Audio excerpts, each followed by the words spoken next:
जब रुखसाना 14 साल की थी। स्टेशन रोड पर बड़ा गर्ल्स स्कूल था। वहां पर अपनी सहेलियों के साथ वो पढ़ने जाती थी।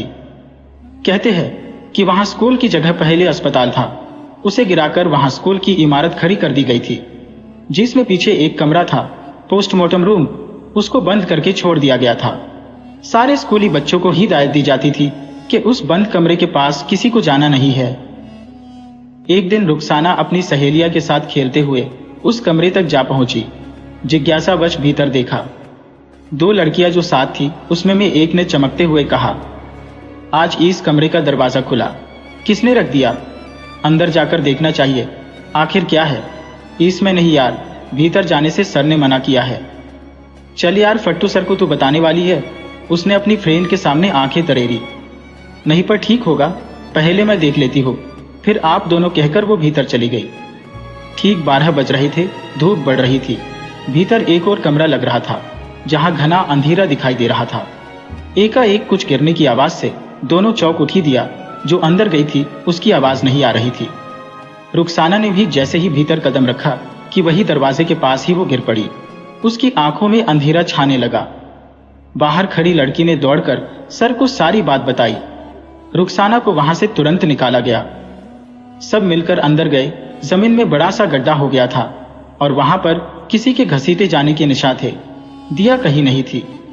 सब लोग मान रहे थे कि उसे जमीन में खींच लिया गया है। रुखसाना पर पानी डालकर उसे होश में लाया गया, मगर वो इतनी डरी हुई थी कि कुछ बता नहीं रही थी। सर, लोग उसे हमारे घर ले आए। वह लड़की का कुछ पता नहीं चला। स्कूल में जैसे हड़कंप मच गया था। इधर रुखसाना को फीवर उतरने का नाम नहीं ले रहा था। रात में डरकर वो चिक उठती थी। घर में कंबल ओढ़कर सोती थी। कहती थी, मुझे कोई दिखता है, डरा रहा है। उसकी दिमागी हालत दिन ब दिन खराब होती जा रही थी कि एक दिन सामने दरवाजे में गुलशन को देखकर जिया और उसकी अम्मी काफी डर गई। ये तुमने क्या किया डियर? गुलशन दौड़ती हुई जिया से लिपट गई। इतनी पराई हो गई मैं कि तुम मुझे छोड़कर अपनी जिंदगी तबाह करना चाहती थी। गुलशन का चेहरा काफी भावुक हो उठा था। जिया कश्मकश में थी, अपने साथ हमदर्दी जताने वाली। गुलशन अचानक गला भी पकड़ सकती थी। अंदर ही अंदर घबरा रही थी। बस गुलशन को देखे जा रही थी। बेटी, पता नहीं क्यों जिया ने ऐसा कदम उठाया। कुछ भी बताने को वो तैयार नहीं है। पता नहीं क्या बात थी। गुलशन की मां भीगी हुई आवाज में कह रही थी। गुलशन जिया के चेहरे पे हाथ फेरती हुई कहने लगी, डर मत पगली, तुझे जिंदा रहना है, खुद को जिंदा रखना है, अपने लिए न सही अपने प्रेम के लिए। क्या कह रही थी गुलशन? जिया को बड़ा ताज्जुब हुआ। क्या वो जानती होगी मेरा प्यार कौन है? जिया ने अपनी आंखें गुलशन की आंखों पर गड़ा दी। क्या सोच रही है ही ना कि तेरे प्यार को मैं कैसे जानती हूँ? पागल, मैं सब जानती हूँ। मुझे तो खलील से शादी करनी थी सिर्फ। अब वो तेरा है, सिर्फ तेरा मेरा। उस पर कोई हक नहीं, इत्मीनान रख। ठीक हो जा और उससे मिलने की तैयारी कर। मैं चलती हूँ, अपना ख्याल रखना। कहकर उसने कुछ पैसे जिया की मां को देते हुए कहा, ये रख लो, जरूरत पड़े बोल देना, मैं भी आपकी ही बच्ची हूँ। इतना कहकर अपनी आंखें पोंछती हुई गुलशन बाहर निकल गई। जिया आवाज से दरवाजे को घूर रही थी। एक लम्हा भी ऐसा नहीं लगा कि गुलशन जिन्नात की असर में थी। बड़ा प्यार जता रही थी, मगर एक ख्याल जिया के दिमाग में आते ही वह चौंक गई। जिन्नात भी तो यही चाहता होगा। गुलशन और उसके बीच आने वाली हर एक दीवार को वह हटा रहा था। शायद मुझे वो इसलिए तकलीफ पहुंचाना नहीं चाहता था कि मैं वही लड़की हूं जो खलील का सहारा बन सकती थी, उसको गुलशन के बाद अपनी जिंदगी बना सकती थी। कैसे ख्याल आ रहे थे? उन ख्यालों की वजह खुद गुलशन थी। ऐसी हालत में भी जिया की आंखें भर आई, जिसको पाने के लिए, इतना तड़पी जिसके लिए अपनी जिंदगी तक दांव पर लगाने तैयार थी। वह मिला भी तो किसी और का होकर। क्या नसीब पाया था, सब किस्मत का खेल होगा। बेटी, दादी ने कहा। गुलशन की बातें मेरी समझ से बाहर थी। खलील अब तेरा है, उसका क्या मतलब होगा? जिया ने दादी के हाथ पर अपना दायां हाथ रख दिया। शायद वह दादी का हौसला बढ़ा रही थी। और चिंता करने की जरूरत नहीं है, ऐसा मूक इशारा था वो। दादी कुछ न बोली, अपनी प्यारी पोती को जी भरकर देख रही थी। बरबस ही उसकी आंखें झार झार होकर बरस रही थी कि तभी खलील आ गया। डोंट वरी दादी, डॉक्टर से बात हो गई है, वो जल्द से जल्द जिया को ठीक कर देंगे। दादी समझ गई थी। अस्पताल का सारा कर्जा वो अपने ऊपर ले आया था। उसकी आंखें बोल रही थी, जिया। उसने जिया को पुकारा। उसकी आवाज दर्द से भीगी हुई थी। पता नहीं उस पर क्या बीत रही होगी। जल्दी घर आ जाओ यार, तुम्हारे बिना मैं अधूरा हूं। खलील को अपने प्यार का एहसास हो गया था और उसी की तड़प थी जो उसे बेकरार कर रही थी। तुम्हारे बिना कुछ नहीं हूं मैं, वो रो पड़ा। खलील को इस हाल में देखना दादी के लिए सदमे की तरह था। बैठे। उन्होंने खलील का हाथ थामा। मुझे मेरी गलती का एहसास हो गया है दादी, मगर अब पता नहीं क्या होगा। जिया कुछ बोल नहीं रही थी, मगर उसकी आंखों से बहने वाला सैलाब उसके दिल का हाल बयां कर रहा था। कैसी राह पर आकर रोकी थी जिंदगी, पता नहीं क्या होने वाला था। जिन्नात अपने मकसद में कामयाब हो रहा था तो गुलशन की जिंदगी नर्क बनने वाली थी। उसका भी कुछ कसूर नहीं था। खलील को वहां खड़ा रहना मुश्किल हुआ। वो तड़पता हुआ उस कमरे से निकल गया। एक दिन एक सवाली दर पर आया। असगर कुछ पल ठिठका, जैसे अतीत से मिला। वो नायाब तोहफा उसकी आंखों की पुतलियां को छू गया। रुखसाना उसे देखकर डर रही थी। क्या हुआ बेटी? मैंने रुखसाना को देखा। आज पहली बार मैं देख रहा था कि रुखसाना किसी इंसान को देखकर डरी हो। उसके लिए कम हैरत की बात नहीं थी। फकीर को जब मैं सदका देने आगे बढ़ा तो फकीर जैसे चीख उठा, रुक जाओ आप, मैं इस घर से कुछ नहीं ले सकता। क्यों बाबा, ऐसा क्या अपराध हुआ है हमसे? आपसे कोई अपराध नहीं हुआ, मगर उन्होंने रुखसाना की ओर देखते हुए कहा, ये कहां से आया है यहाँ? ईस के रहते मुझे आपके घर का पानी तक पीना हराम है। कौन? बाबा, किसकी बात कर रहे हैं आप? यह लड़की के साथ बैठा है वो, उसका नाम लेना नहीं चाहता मैं। फिर उसने अपने गले से एक ताबीज उतार कर दिया। इसे पहना देना बच्ची को, वो कभी उसको छू भी नहीं पाएगा, मगर जिस दिन उसके गले से यह ताबीज हटा उसकी जान खतरे में पड़ जाएगी। उस दिन के बाद कभी रुखसाना को तकलीफ नहीं हुई थी। उसकी शादी कर दी। एक 5 साल की बच्ची भी है। अभी 1 माह पहले वो घर आई थी कि जिन्नात ने अपनी चगुल में उसे फंसा लिया। उसको दरगाह पर ले जाना था। उस दिन जिया के साथ उसकी सहेली गुलशन भी आई थी। पता नहीं वो लोग रुखसाना की तस्वीरें ले रहे थे जब जीन उस पर हावी था। उस दिन के बाद से वो गायब था। रुखसाना की सारी मुश्किलें हल हो गई थी, जैसे कोई और उस साए को ले गया था। इसका मतलब वो गुलशन के साथ आया है। सुल्तान सोचने लगा, खलील की जान को भी खतरा है। सुल्तान का अब यहाँ रुकना वक्त जाया करना बरोबर था। वह भागा वहां से, असगर के घर से। सुल्तान वापस लौटा, तब उसके मन में जो धुंध थी साफ हो गई थी। आईने की तरह सब कुछ साफ नजर आ रहा था। सायरा जी कुछ भी बताने से इनकार कर रही थी। मीन्स की वो काफी हद तक डरी हुई थी। कहीं ऐसा तो नहीं कि? सुल्तान के दिमाग में एक ख्याल कूंधा, झन्ना का हुआ जैसे। बिल्कुल सटीक ख्याल था। एक सीधा साधा तंदुरुस्त आदमी अचानक चला जाए। बात कुछ हजम नहीं हो रही थी। मतलब साफ था कि जिन्नात गुलशन के शरीर में था। वो सायरा जी पहले से जानती थी और शायद उनके शौहर की हत्या जिन्नात ने की होगी। अगर ऐसा ही हुआ है तो कोई बड़ा मकसद लेकर वो आया है। इतनी जल्द वो गुलशन को छोड़ने वाला नहीं है।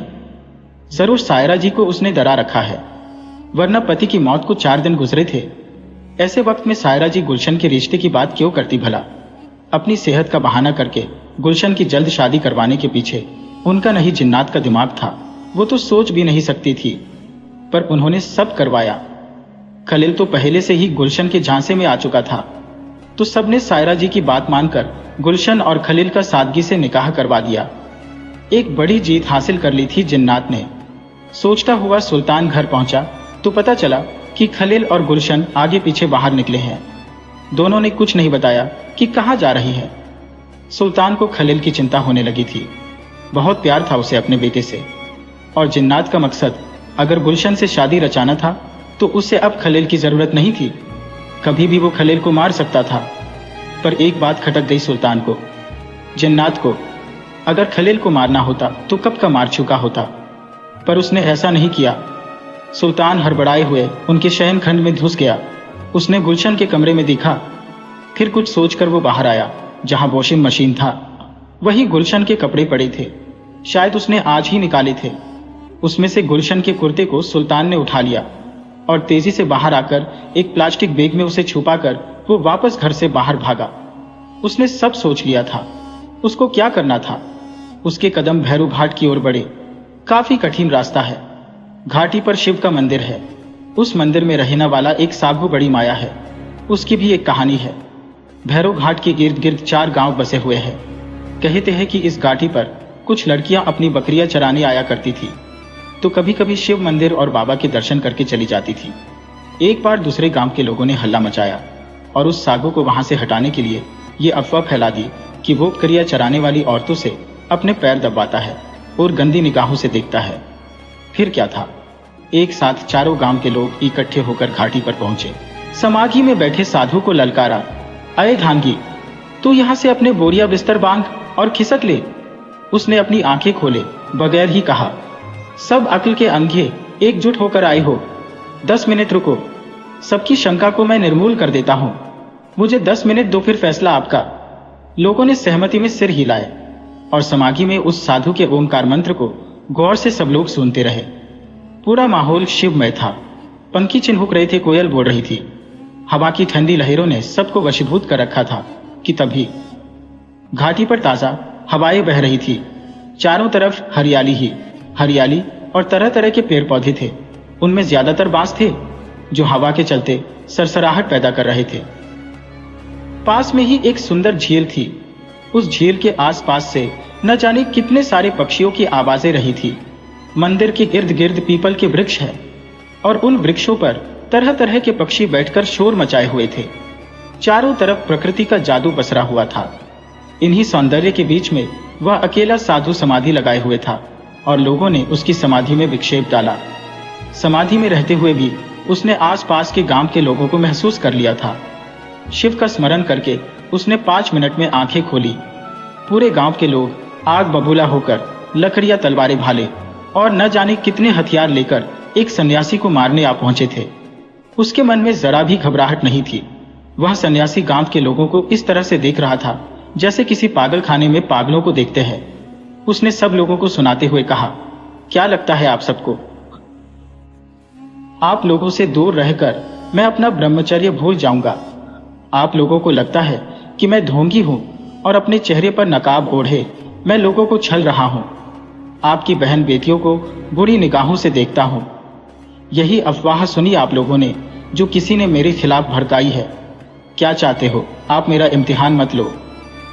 आप मंदिर छोड़ दो बाबा, वरना हमें आप पर हथियार उठाने पर जबरन मजबूर होना पड़ेगा। ऐसा ना हो कि आपकी हत्या का पाप हम सब पर मर जाए। चारों तरफ एक एक गांव में यह बात बच्चा बच्चा जानता है कि आप लड़कियों और औरतों से अपने पैर दबाते और न जाने क्या क्या करते होंगे। ठीक है, फिर आपका यही फैसला है तो हमारा भी फैसला।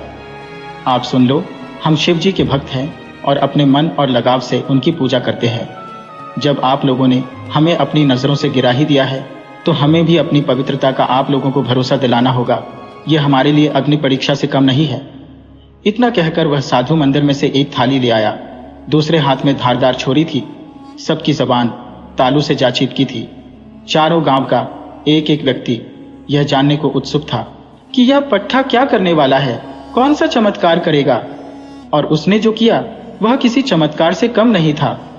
इतने सारे लोगों के सामने उसने अपने शरीर के उस हिस्से जननेंद्रिय को काटकर थाली में रख दिया।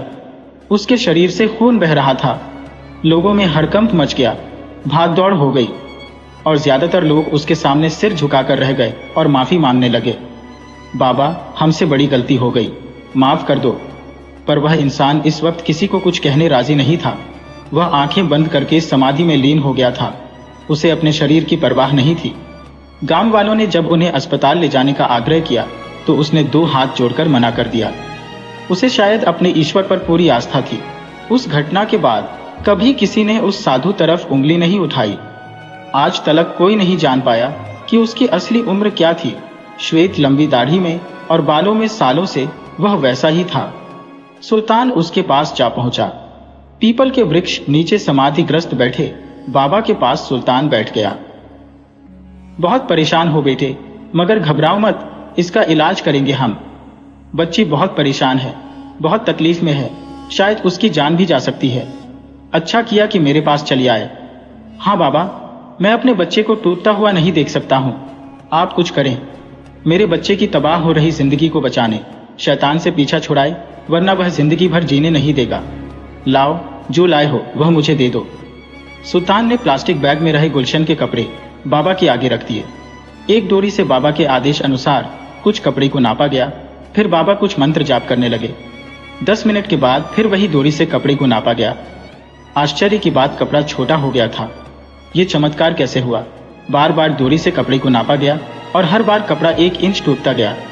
फिर बाबा ने सुल्तान को बताया, जिन्नात हावी है, बच्ची पर फिलहाल तुम जाओ, मैं उसको रोकने का बंदोबस्त करता हूँ। सुल्तान बाबा के चरण छूकर वहां से निकल गया। खलील घर लौटा। तब वो काफी परेशान था। घर में चौखट पर अम्मी चहलकदमी कर रही थी। खलील को देखते ही उनकी जान में जान आई, जो बोली, न जाने सबको क्या हुआ है, जो मुझसे कोई बात भी करना नहीं चाहता और बिन बताए ही घर से बाहर निकल जाते हैं सब। बताओ खलील, कहाँ गए थे तुम सुबह से? तुम्हारे जाते ही गुलशन भी चली गई थी और तुम्हारे पापा, वह भी तो दबे पांव निकल गए। समझ में नहीं आता कि किस फिराक में है वह। फिलहाल अम्मी के दिमाग में कोई परेशानी खलील डालना नहीं चाहता था, सो कह दिया, टेंशन मत लो अम्मा, हम यहीं थे, जिया से मिलने गए थे। उनके घर से मालूम हुआ कि वह अस्पताल में है और उन्होंने जहर खा लिया था, तो हमसे रहा न गया। वह हमारी खास दोस्त है, अल्लाह उनको सेहत बख्शे। पर बेटे, जहां भी जाओ बताकर जाया करो, आपकी मम्मी को सब्र नहीं होता। गलती हो गई हमसे अम्मी जान। अब्बू को बताया था कि दोस्तों से मिलकर आते हैं, शायद वह आपको बताना भूल गए होंगे। अब ऐसा नहीं होगा। खलील ने अपने कान पकड़े। ठीक है, खाना रेडी है, गुलशन अपने कमरे में है, आप दोनों खा ले। आपके अब्बू आते हैं तो हम उनके साथ खा लेंगे। तो अब अब्बू को आ जाने दो, अम्मी जान सब साथ में ही खाएंगे। इतना कहकर खलील ने अपने कमरे की ओर कदम बढ़ाए। उसके मन में फिलहाल यही सोच थी, गुलशन के मुंह से शायद वह बात निकल जाए कि आखिर जिन्नात किस फिराक में है। उसे अब्बाजान को लेकर भी टेंशन हो रही थी। किसी को कुछ बताए बिना अब्बू जान भी बाहर गए थे। क्या उन्हें मेरे दिल का राज मालूम तो नहीं हो गया ना? अब्बू जान इंसान के चेहरे की लकीरें पढ़ने में काफी माहिर है, कुछ भी कहा नहीं जा सकता। अगर ऐसा हुआ है तो बहुत ही बुरा हुआ है, क्योंकि वह मेरी परेशानी देख नहीं पाएंगे और कुछ ना कुछ रास्ता ढूंढने निकल जाएंगे। हालांकि जिन्नात नहीं चाहता कि कोई उसके मामले में दखलंदाजी करे। गुलशन के अब्बा जान जमीन में दफन हो गए, इसी बात का सबूत है। खलील जब कमरे में पहुंचा तो उसने देखा मखमली सोफे पर बैठकर गुलशन टीवी देख रही थी। बाथा उसने दरवाजे की ओर देखे बगैर ही अपना हाथ ऊपर उठाया और कहा, मेरी रूह को बुलाया गया है कायनात से। इस कदर आग से भरा है, दिल की पिघलता नहीं। फिर आग उगल रही निगाहों से गुलशन ने खलील को देखा। शायर साहब मिल आए अपनी महबूबा से। खलील हक्का बक्का रह गया। पता नहीं इसे कैसे मालूम हो गया। तुम जानती हो? बचकाने सवाल ना करो। मैं क्या नहीं जानती? वह पूछो। जिया अच्छी लड़की है, तुमसे बहुत प्यार करती है, और देख लिया ना तुमने उसका क्या हाल कर दिया है। मैंने कुछ नहीं किया। खलील बावला सा हो गया, समझ नहीं पा रहा था गुलशन को क्या कहें। सब जानती हूं मैं, फिक्र ना करो, वह तुम्हें छोड़कर कहीं जाने वाली नहीं है और ना ही अब उसे तुम ठुकराओगे। मेरा ख्याल अपने दिमाग से निकाल दो, मैं तुम्हारे लायक नहीं हूं। खलील दिमाग पर जोर दे रहा था। उसकी नजरें गुलशन के मासूम चेहरे पर थी। वह जानता था कि इस बार मासूम चेहरे के पीछे से खेलने वाला खिलाड़ी बोल रहा है। गुलशन कभी ऐसी बात ना बोलती। वह मुझसे बहुत प्रेम करती है। जिन्नात चाहता यही है कि मैं अब गुलशन के बारे में ना सोचूं। उसे कैरेक्टर लेस समझकर बुला दो, फिर वह आसानी से गुलशन को जब चाहे अपने साथ ले जा सकता है। खलील का दिमाग सुन्न हो गया था। एक तरफ उसके लिए जान से खेल गई जिया थी, तो दूसरी तरफ जिन्नात की जाल में फंसी हुई गुलशन थी, जो हर पल उससे दूर होती जा रही थी। आप हमारे साथ खाना खा लो। नहीं, हम अपने हाथों से खाना बनाएंगे और उन्हें खिलाएंगे। किसे गुलशन? हमें? हमने कहा ना सवाल ना करो। हमें सवाल अच्छे नहीं लगते। जाओ आप खा लो, हम उनके लिए गोश्त बनाएंगे। उसकी मसालेदार खुशबू से वह तर हो जाते हैं। हमारे हाथ का खाना खाने को कब से बेसब्र है। जरा हम जिया को बधाई देने पहुंच गए थे, इसीलिए देर हो गई, वरना। ओह, उसका मतलब कि आप भी अस्पताल में थी? हाँ, हम अस्पताल में थे, क्योंकि जिया को बोलना चाहते थे कि खलील अब आपका है। हमारा उनसे कोई वास्ता नहीं। आप अपनी जिंदगी उसके साथ बसर कर सकती हो। खलील खौफ खाई नजरों से गुलशन को देख रहा था। कि तभी बाहर किसी के कदमों की आहट सुनाई दी। लो अब्बू, जान भी आ गए। गुलशन में खलील के सामने आंखें तरेरी। शायद उन्हें अपनी जिंदगी प्यारी नहीं है। मेरे रास्ते में रुकावट डालने की आज पहली गलती कर चुके हैं वो। जाओ मिल लो उनसे। खलील की आंखें फटी रह गई थी। उसका डर बिल्कुल दुरुस्त था। वह जिन्नात जान चुका था। गुलशन की बात सुनकर खलील का दिमाग भंडा गया था। आज तक कभी ऐसा नहीं हुआ था खलील किसी की धमकी से डरा हो, मगर जब से उसकी जिंदगी में गुलशन आई थी तब से वह सिर्फ डर और डर महसूस कर रहा था। उसे अपनी जान की फिक्र नहीं थी, फिक्र थी पूरे परिवार की। साक्षात मौत के सौदागर से जूझ रही गुलशन की। अंदर ही अंदर वह टूटता जा रहा था। उसका मस्तिष्क फ्रीज हो गया था। आज जब गुलशन ने उसके अब्बाजान के लिए धमकी दी तो खलील के बदन में आग सी लग गई थी। झुंझलाकर वह अपने कमरे से बाहर निकल गया। गुलशन किचन में जा चुकी थी। खलील सीधा अब्बाजान के सामने जाकर रुका। खलील को देखते ही सुल्तान सक पकाया। शायद वह अम्मी जान से कुछ बात कर रहे थे कि रुक से गए। उनकी आंखों में खौफ का मंजर कथक कर रहा था। अब्बा जान, कोई बात जरूर है जो आप मुझसे छुपा रही हैं? खलील ने मासूमियत से पूछा। सुल्तान खलील की आंखों में देख रहा था। शायद वह भांप रहा था कि खलील इतना भोला बनने की कोशिश क्यों कर रहा है। क्यों अपने अंदर के ज्वालामुखी को दबा के रखा है उसने? क्यों भीतर ही भीतर जलकर वह मर रहा है? अपने मम्मी अब्बा को अपनी परेशानी नहीं बता सकता। कुछ हद तक संभाल कर सुल्तान बोला, यही बात तो मैं तुझसे जानना चाहता हूं बेटे। अपने अंदर ही अंदर तूफान रहे दावानल को समेटकर घुट घुट कर मरना अच्छी बात है? अपनी परेशानियां तूने हमसे शेयर नहीं की? क्या हम तेरे लिए इतने पराये हो गए? खलील फफक पड़ा। वह अब्बा जान की सीने से लिपट गया। रुअंसी आवाज में बोला, क्या करता मैं अब्बा जान? मुझे अपनी जान से ज्यादा आप लोगों की जान प्यारी है। क्या कर रही है वह? सुल्तान ने खलील के कमरे की ओर देखते हुए पूछा। गोश्त बना रही है। खलील ने एक कागज के टुकड़े पर कुछ लिखकर सुल्तान के सामने रख दिया। पहले सुल्तान में वह लिखावट पड़ी, आप दोनों मेरे साथ बाहर चलो, कुछ बातें करनी है। धीरे अपनी पलकें झुकाकर सुल्तान ने हामी भरी। सुबह से खलील की मम्मी यह देखकर परेशान थी कि अपना शौहर किसी उलझन में था। खलील भी खौफ खाया नजर आ रहा था, किसी के पीछे भाग रहा था। गुलशन थी मगर ना होने के बराबर, जैसे वह अपनी ही धुन में मस्त थी। उसे किसी परिवार के सदस्य से कुछ लेना देना नहीं था, जैसे किसी से कोई नाता ही नहीं था। कोई ऐसी बात तो थी जो उसके संज्ञान में नहीं थी, और वह आखिर क्या बात है, जानने की तलब उनको बढ़ती जा रही थी। जब शौहर में हाथ थाम कर खलील के साथ बाहर जाने का इशारा किया तो एक भी शब्द बोले बगैर वह उनके पीछे हो ली। तेजी से भागता हुआ खलील कुछ ही कदम पर बनी मस्जिद की बाहरी कोठरी तक पहुंच गया। मम्मी अब्बा को भीतर लेकर दरवाजा बंद कर दिया। उसकी आंखों में अभी भी डर मौजूद था। वह सही कर रहा था या गलत समझ नहीं पा रहा था, क्योंकि जिन्नात को हर एक बात का पता लग जाता था। न जाने कल क्या होने वाला है, वह खलील नहीं जानता था। आवाज में जैसे उसकी तड़प उभर आई, अब्बा जान। घुट घुट कर जी रहा था मैं। मुझे भी उसी दिन पता लगा जब गुलशन शादी के जोड़े में अपने घर आई। पहली रात में ही उसने अपना वह रूप मुझको दिखाया जिसकी मैंने कल्पना तक नहीं की थी। मेरी जिंदगी के सारे ख्वाब एक ही पल में चकनाचूर हो गए। मोहब्बत के मंजिलों को आंखों में भर के आसमान में उड़ रहा मैं उसके धिक्कार से एक ही पल में जमीन पर आ गिरा। वह जिन्नात को साथ लेकर आई थी।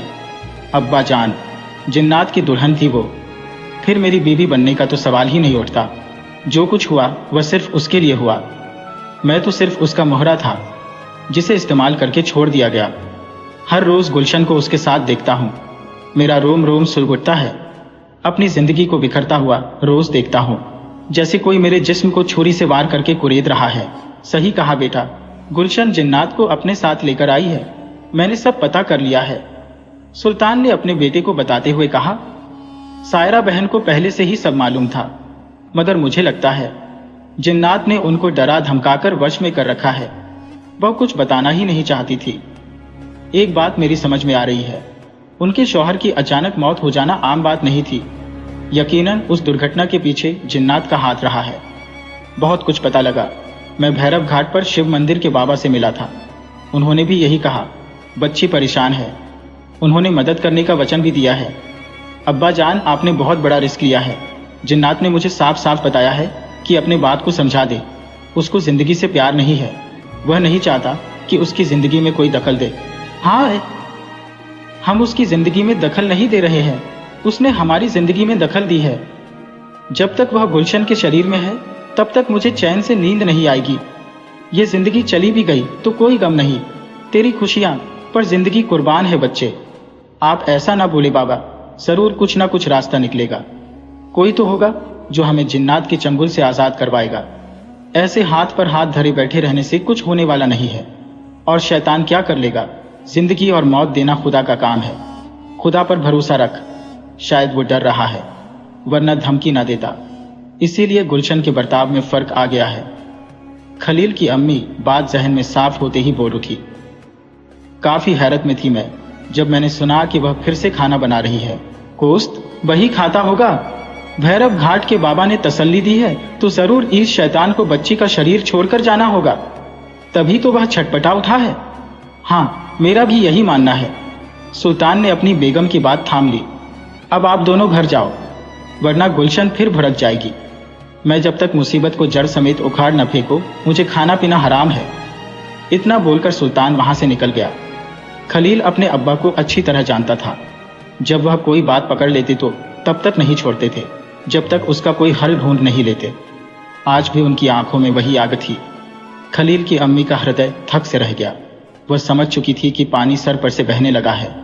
शाम का वक्त था। जिया काफी हद तक स्वस्थ थी। नर्स अभी अभी इंजेक्शन लगाकर गई थी। मुंह पर से मास्क को हटा लिया गया था। अब अपने सूजे हुए शरीर की उसे परवाह नहीं थी। परवाह ही तो सिर्फ और सिर्फ खलील की थी। उसके चेहरे में छुपे दर्द को जिया ने महसूस किया था। अपने आप को कसूरवार समझने लगी थी। वह जिसको अपनी जान से ज्यादा चाहा था, उसे इस हालात में ला छोड़ा था कि वह पागलों की तरह मारा मारा दर बदर ठोकरें खा रहा था। जिन्नात तो चाहता ही यही था कि खलील और मैं एक हो जाऊं। गुलशन की जिंदगी के बदले मेरा प्यार मिले, वह मुझे मंजूर नहीं। मुझे ही कुछ करना होगा।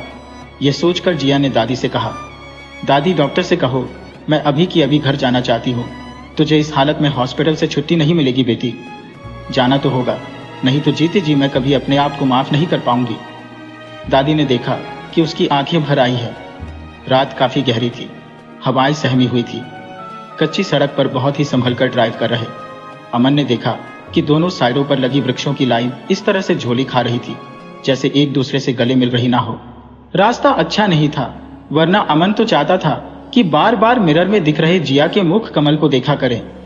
वह बात और थी कि जिया ने उसके प्रेम को ठुकराया था, मगर अमन उसकी खुशी के लिए कुछ भी कर सकता था। जिया कुछ सोच में उलझी हुई थी, काफी परेशान थी, और उसके एक कॉल पर अमन चला आया था, क्योंकि इसके प्रति लगाव ऐसा था कि अगर वह जिंदगी भी मान लेती तो खुशी खुशी वह दे देता। और अक्सर हमने देखा है कि जिसके दिमाग में, दिल में प्रेम का भूत सवार होता है, वह किसी और की भावनाओं को समझ नहीं सकता है। अपने मतलब के लिए किसी के दिल को ठेस पहुंचाने या किसी की भावनाओं से खेलने में झिझकता नहीं है, बल्कि जब समझ में आता है कि कोई उससे इस कदर मोहब्बत करता है तो इंसान अपने मतलब के लिए उसे यूज करने तक की धृष्टता करता है। आज जिया ने भी वही किया, मगर अमन इस वक्त जिया के कुछ काम आया। इस बात को लेकर काफी खुश नजर आ रहा था। उसके जहन में पास्ट में डूबे कुछ पलछीन झिलमिल होने लगे। जिया की सादगी पर वह मरता था। काफी दिनों से दिल में उठी बात से जिया को अवगत कराना था। दिन बीत रहे थे। ऐसे उसे लग रहा था वह जिया को कुछ नहीं बता पाया तो पागल हो जाएगा, मर जाएगा। एक दिन हिम्मत जुटाकर लाइब्रेरी में बैठी जिया के पास जाकर जा बैठा। काफी दिनों से जिया देख रही थी कि अमन हर जगह नजर आता था, मगर उसने कुछ कहा नहीं था, क्योंकि वह जानती थी कि काफी लड़के शरीर के बाहरी सौंदर्य के दीवाने हो जाते हैं। वैसे ही अमन भी आकर्षित होगा। जब अमन ने कहा कि जिया, मैं तुमसे कुछ बात करना चाहता हूं, तो जिया ने चेहरे पर रूखापन बनाए रखते हुए कहा, क्या है? प्लीज आप गुस्सा मत होना, मुझे अपनी बात कहने का मौका दो, बोलो। शायद जिया समझ गई थी कि वह क्या बोलने वाला है। मैं तुमसे प्रेम करने लगा हूं, मगर मैं यह नहीं कहता कि तुम भी मुझसे प्रेम करो। बस तुम्हें बताना चाहता था, क्योंकि कल मेरा ज़मीर मुझे यह न कहे कि तूने अपने दिल की बात जाहिर ही नहीं की थी, और पट्ठा जिंदगी भर तड़प को भुगतता रहा। उस वक्त जिया के मन में खलील था, दूसरे किसी के बारे में वह सोच भी नहीं सकती थी। अलबत्त उसने अमन से इतना ही कहा, तुम यह सब बातें छोड़ दो अमन, और पढ़ाई में ध्यान दो, मैं तुम्हारी लायक नहीं हूं। उस वक्त अमन को बहुत ही झटका सा लगा था, मगर वह गम खा गया। आंखें भर आई थी।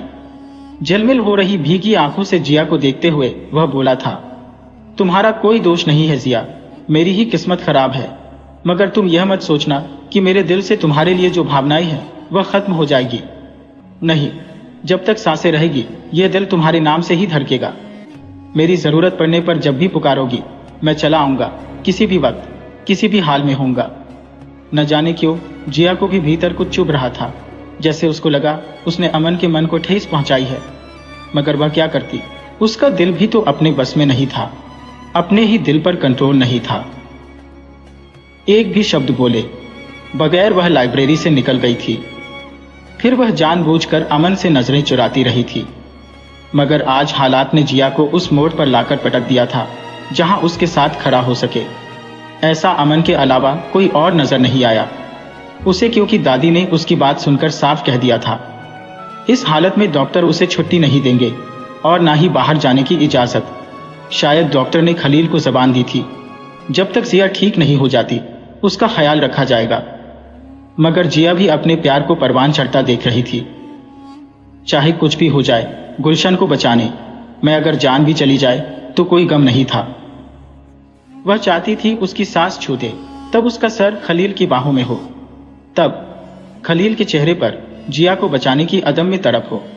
उस वक्त सुकून से आंखें बंद हो जाएं तो परवाह नहीं थी। पहली कॉल उसने गुलशन की मां को लगाई।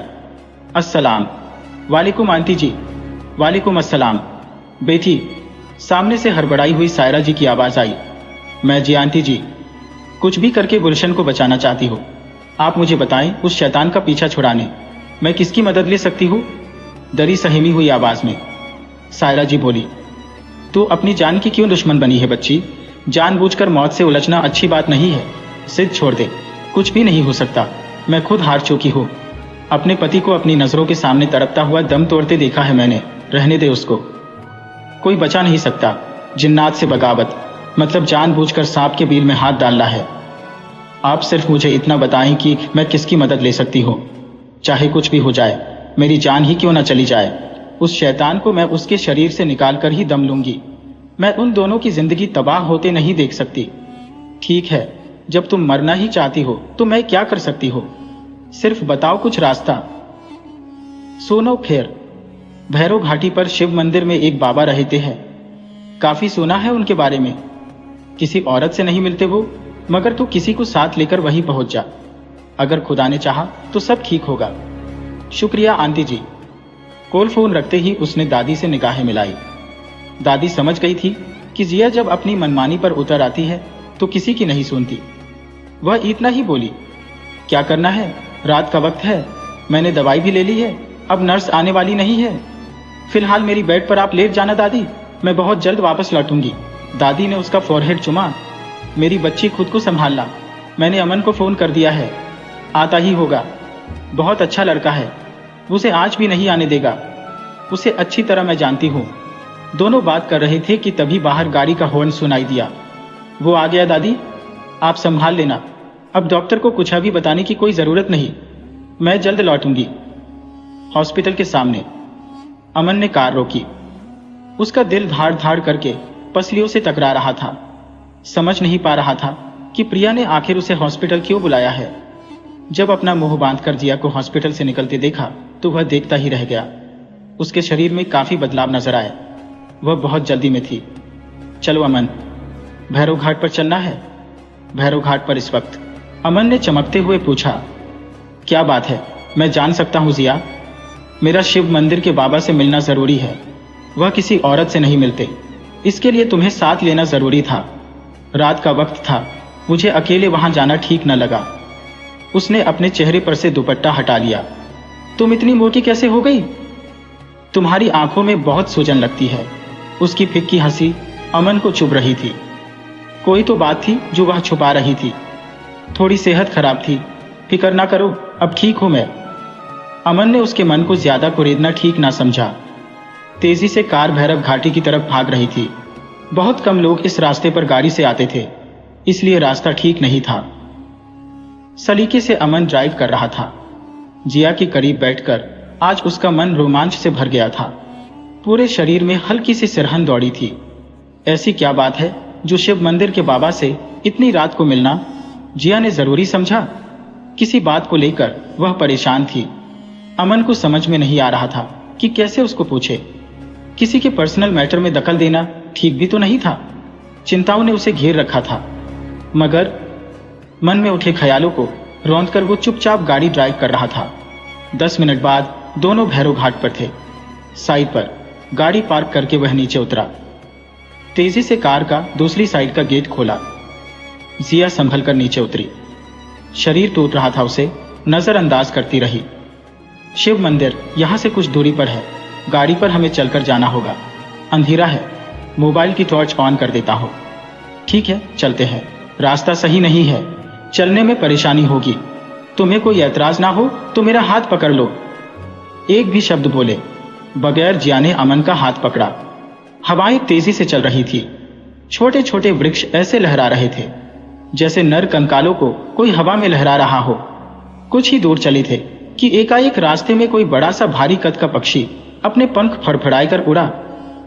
ओह हाँ, जिया की जान निकल गई, होश ही उड़ गए। अमन संभल गया था। शायद वह पहले से ही तैयार था। जानता था कि रात के वक्त कहीं भी कुछ भी अचानक हो सकता है। कहीं दूर तक जंगलों में भेड़ियों की आवाज में गूंज रही थी। निशाचर पक्षी दोनों के कदमों की आहट सुनकर शोर मचाए हुए थे। कौवे जैसा एक काला पक्षी था जो बिल्कुल ही दोनों के साथ ऊपर उड़ रहा था। उसकी कर्कश आवाज डरा रही थी। तेजी से चलते हुए दोनों पहाड़ी की चोटी पर पहुंच गए। थकान से जिया का बुरा हाल था, पर उसने जाहिर नहीं होने दिया। मंदिर के आगे एक चौखट बनी हुई थी। आसपास तरह तरह के पौधे लगे हुए थे। रात रानी की खुशबू महक उठी थी। पीपल के नीचे एक समथल पत्थर पर बाबा समाधि में बैठे थे। जिया को वहीं बैठने का इशारा करके अमन बाबा के पास गया। अमन का मन बिल्कुल शांत हो चुका था। काफी सुकून मिला उसे यहां आकर। बाबा के शांत तेजोमय चेहरे को देखते हुए अमन ने 2 हाथ जोड़कर प्रणाम किए। बोला, क्षमा करना बाबा, मैं आपकी स्थित प्रज्ञता को तोड़ने की गुस्ताखी कर रहा हूं। वह लड़की आपसे बात करना चाहती है। बाबा का हाथ हवा में उठा था। उनकी आंखें बंद थी। अमन हैरान था। इस ज्ञानी पुरुष की दृष्टि असीमित थी। बैठे बैठे ही दूर तलक देख सकता था वह। उनके होठ फफड़े। तुम लोगों से पहले एक इंसान यहां आकर गया है। वाकया यही था। मैंने अपना काम तो उसी दिन से शुरू कर दिया। दूर बैठकर भी बाबा की आवाज को साफ सुन रही थी। काफी खतरनाक हो चुका है वह। मैं समझ गया हूं, दिन ब दिन वह उस लड़की को अपनी ओर खींच रहा है। पूरी तरह उस पर कंट्रोल कर चुका है। अपनी दुनिया में ले जाने के लिए उतावला हो गया है। उसकी इस मंशा को सफल होने नहीं दूंगा मैं। उसके लिए मुझे उसके भूतकाल में तह तक जाना पड़ा। जोधपुर जिले के एक छोटे से गांव में फार्म हाउस पर इकबाल रहता था। जिन्नात उसका दोस्त हुआ करता था। एक रात इकबाल की बीवी पर बुरी नीयत डाली। उसी रात को इकबाल और उसकी बीवी ने मिलकर उसे छत पर से नीचे फेंक दिया। तड़प पकड़ वह मर गया था। किसी को इस बात की भनक तक न लगे, इसलिए दोनों ने मिलकर खेत के पिछले हिस्से में रातों रात गड्ढा बनाकर उसे दफना दिया। रूह तो तभी शरीर से अलग हो गई थी जब वो मरा था। अपने घर और खेतों में अभिमंत्रित कीले लगवा दी, जिससे उसकी आत्मा भटकती हो तब भी इस इलाके को छोड़कर चली जाए। किले सिर्फ इसलिए लगवाई गई थी कि रूह कहीं भी हो हमला न करे, क्योंकि रूह को कैद करना उनके बस की बात नहीं थी। वही हुआ था।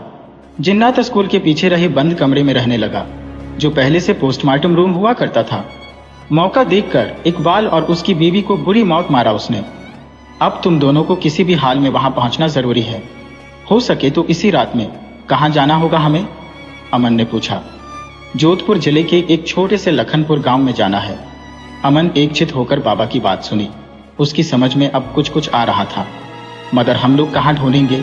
उसको कहां दफनाया गया है? बाबा ने सफेद कपड़े में लिपटी हुई कोई चीज अमन के हाथ में थमा दी।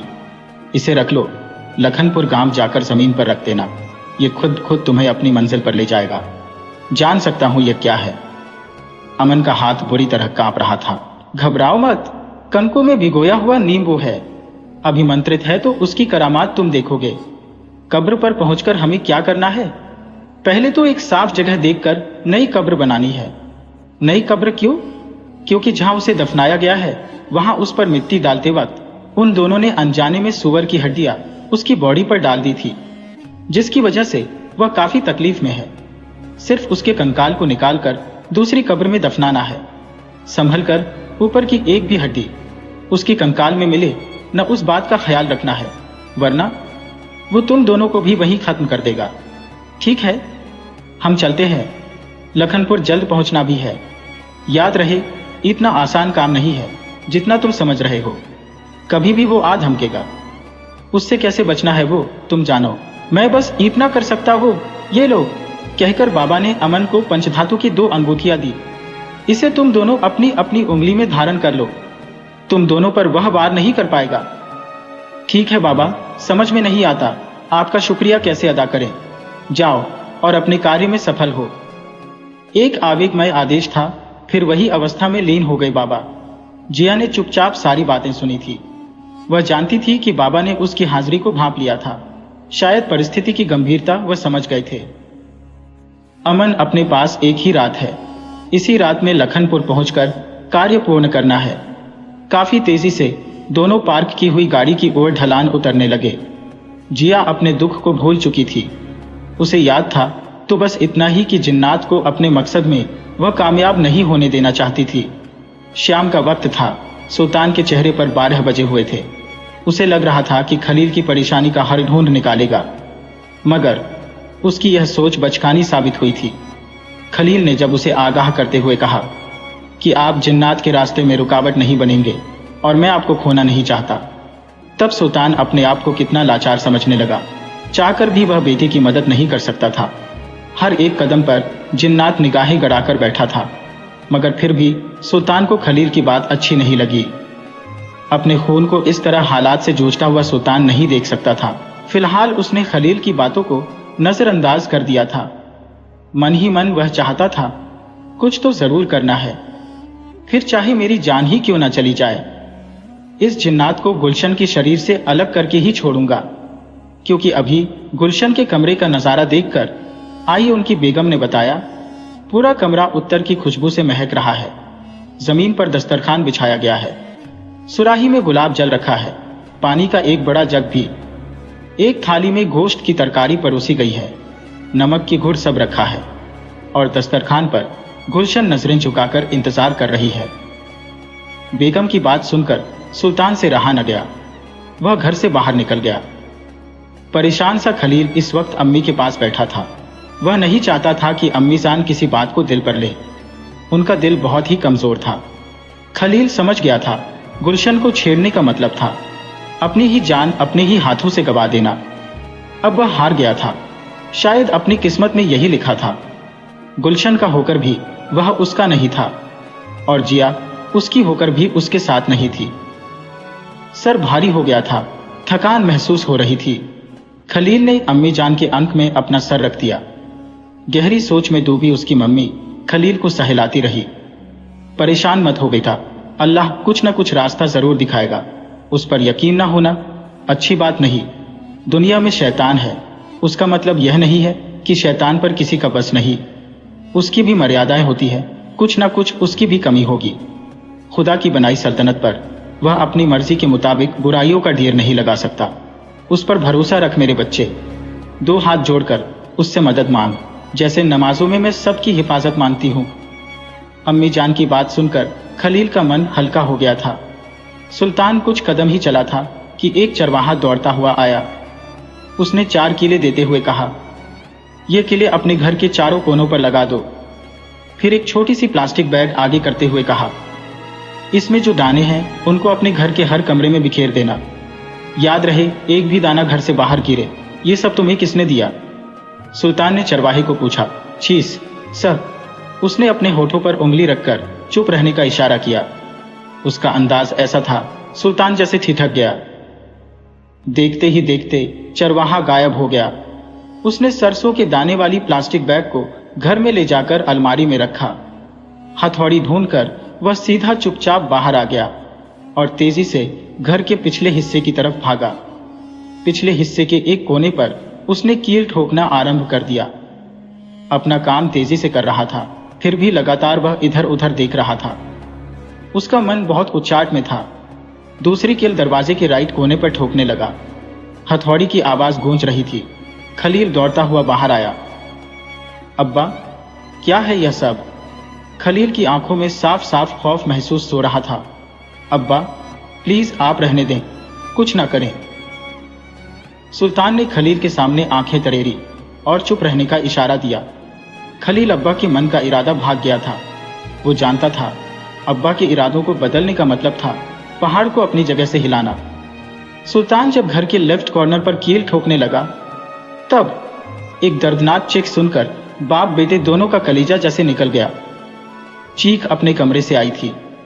सुल्तान ने चीखते हुए कहा, जा अपनी मां को संभाल, आखिरी कील ठोक कर मैं आता हूं। अब्बू पर धुआं पुना सा होकर खलील मां के कमरे की ओर भागा। सुल्तान की सांसें तेज हो गई थी। वह समझ गया थी जिन्नात ने अपनी हरकतों को अंजाम देना शुरू कर दिया है, और तब सुल्तान जान की बाजी तक लगाने को तैयार था। चीख सुनते ही खलील की मानो जान निकल गई। ऐसे हालात में अम्मीजान को अकेले छोड़ने पर उसे अपने आप पर बहुत गुस्सा आया। वैसे भी वो सारा रात जान चौकी थी। यकीनन उनके दिमाग में खलबली मची हुई होगी। जिन्नात का हमला उन पर नागवार गुजरेगा। खलील मानो उनके कमरे में ऐसे आया जैसे कोई छलावा। कमरे में अम्मीजान को न पाकर सख्ती से उसके जबड़े भींच गए। कहाँ गई अम्मी? चीख तो इसी कमरे में गूंजी थी। खलील का दिल धाड़ धाड़ से बज रहा था। खुद को उसने इतना परेशान कभी नहीं पाया था। बस एक पल के लिए ठिठका था वो। कुछ सोचा, दूसरे ही पल फर्स्ट फ्लोर पर ले जाने वाली सीढ़ियां पर तेजी से भागा। गुलशन के शरीर पर हावी जिन्नात। अम्मी को किस कमरे में ले गया होगा खलील के लिए, वह तारना मुश्किल था। ऊपर आमने सामने 2 कमरे थे। अनायास ही कुछ सोचकर उसने राइट कमरे के डोर को हल्की सी झुंबिश दी। सामने ही एक बड़े मखमली सोफे पर खलील की मम्मी आराम से बैठी हुई थी। आजा मेरे बच्चे, इतना घबराया हुआ क्यों है? माँ, तुम यहाँ पर? मैंने तो। तुमने क्या? बेटे, गुलशन वाले कमरे मैं अचानक में गई तो वहां कहीं मुझे गुलशन नजर नहीं आई। वैसे भी तुम दोनों बाप बेटे की बात सुनकर मैं काफी परेशान थी। ऊपर से गुलशन को ना देखकर मेरा सिर फटने लगा। गुलशन को ढूंढती हुई मैं ऊपर चली आई। इधर उधर दोनों कमरे में देख लिया और वह कहीं न मिली। आखिर थकान की वजह से बैठ गई यहाँ पर मुझे बोल देती माँ, तुम क्यों इधर उधर भागी? मेरी तो जान ही निकल गई थी। फिर तुम कह रही हो गुलशन अपने कमरे में नहीं थी, तो फिर? समीर आगे की बात मन में ही खटक गया, क्योंकि उसको लगा अम्मी कहीं डर न जाए। तो फिर क्या मेरे बच्चे? कुछ नहीं माँ, तुम नीचे चलो, उसको मैं ढूंढ लूंगा। तुम्हें एक बात बतानी है बेटे। क्या बात है? बोलो। तुम्हारे अब्बा जी को मना करने के बावजूद वह जिन्नात के खिलाफ जालसाजी कर रहे हैं। नतीजा यह निकला है कि गुलशन गायब है। खलील को अब्बा जान का यह कार्य अच्छा नहीं लगा। उसके चेहरे पर नाराजगी छा गई। मेरे बच्चे, मैंने भी उनको मना किया था कि तुम अब इस लफड़े में मत पड़ना, इससे दूर रहकर अपनी जान बचाना, मगर उन्होंने मेरी एक न मानी।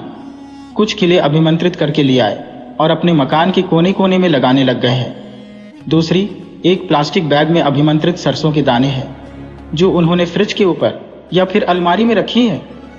तो एक काम कर मेरे बच्चे, बात आगे बढ़े और मामला अपने हाथ में ना रहे, उससे पहले वह प्लास्टिक की थैली को बाहर फेंक दे। ठीक है माँ, वह मैं फेंक देता हूँ, मगर तुम मेरे साथ नीचे चलो। मैं चल रही हूँ तुम्हारे साथ, मेरा हाथ पकड़ लो तुम। खलील अम्मी का हाथ पकड़कर सीढ़ियां उतारने लगा। काश उसने ठीक सामने वाले कमरे में देखा होता है। उसको इतनी बात समझ में आ जाती कि फिलहाल हम जिन्नात के साए में हैं, तो पूरा माजरा समझ में आ जाता। जिन्नात ने उसके साथ गेम खेला था। अम्मी को नीचे अपने कमरे में लाकर बेड पर बिठाया। तभी उसकी नजर अलमारी में रखी प्लास्टिक बैग पर गई। तपाक से उसने वह बैग उठा ली। हाँ, वही है, उसे बाहर कचरे में डाल दो। जब खलील प्लास्टिक की छोटी बैग को लेकर कमरे से बाहर निकला, तब अम्मी जान की आंखों में गजब की चमक उमड़ आई थी। काश उस वक्त एक नजर से उसने अपनी मां का चेहरा देखा होता। अलबत्त वह जिन्नात से टकराव नहीं चाहता था, इसीलिए उसको अब्बा की हरकतें खटकने लगी थी। अब बाकी समझ में कुछ आए, उससे पहले वह इस प्लास्टिक बैग को खून कर देना चाहता था। जैसे ही वह मेन डोर तक पहुंचा, उसने सामने सुल्तान खड़ा था। सुल्तान का चेहरा गुस्से से सुर्ख हो गया था। अब्बा, खलील का हाथ कांपने लगा था। सुल्तान की नजर उसके हाथों में जकड़ी हुई प्लास्टिक बैग पर थी। तुझे क्या लगता है तुम लोगों को खतरे में डालने के लिए मैं यह सब कर रहा हूं? सुल्तान के शब्द जैसे आग उगल रहे थे। बोला, अगर कुछ भी ना किया तो वह गुलशन के साथ साथ हम सबको ले जाएगा। मैं बस मेरे परिवार की हिफाजत कर रहा हूं, फिर चाहे उसमें मेरी जान क्यों ना चली जाए। खलील की आंखें बरस पड़ी कि तभी ठीक उसके पीछे गुलशन ठाका लगाकर हंस रही थी, अपने दोनों हाथों से तालियां बजा रही थी। खलील ने गुलशन को देखा। उसने एक ही झटके से खलील की गर्दन दबोच ली। सुल्तान चीखा था, अपने हाथ वाली प्लास्टिक बैग मुझे दे दो। खलील ने छटपटाते हुए, पैरों को पटकते हुए छोटी सी बैग को सुल्तान की ओर फेंका। सुल्तान ने उसमें से कुछ दाने फर्श पर बिखेर दिए। तभी गुलशन खलील को छोड़कर पीछे हट गई और वह खड़ी दीवार पर चलने लगी। दीवार पर चलते हुए देखकर खलील की आंखें फटी सी रह गई। गुलशन ने इस तरह खलील को देखा जैसे अब वह सीधे चैलेंज दे रही थी। सुल्तान बेग में मौजूद बाकी दानों के साथ सभी कमरों में घूम गया, फिर तेजी ऊपर की सीढ़ियां चढ़ने लगा।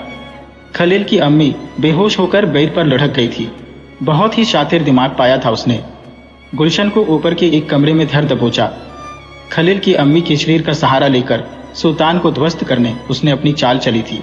एहन वक्त पर खलील के सामने सुल्तान प्रकट न हुआ होता तो जरूर जिन्नात कामयाब हो जाता। अपनी बाजी पलटते देखकर वो क्रोधित हो उठा। वैसे जिन्नात दुगनी चाल चल रहा था। अपनी वैश्य ताकत और दरिंदगी के आगे दोनों बाप बेटे को घुटने टेकने पर मजबूर कर देगा।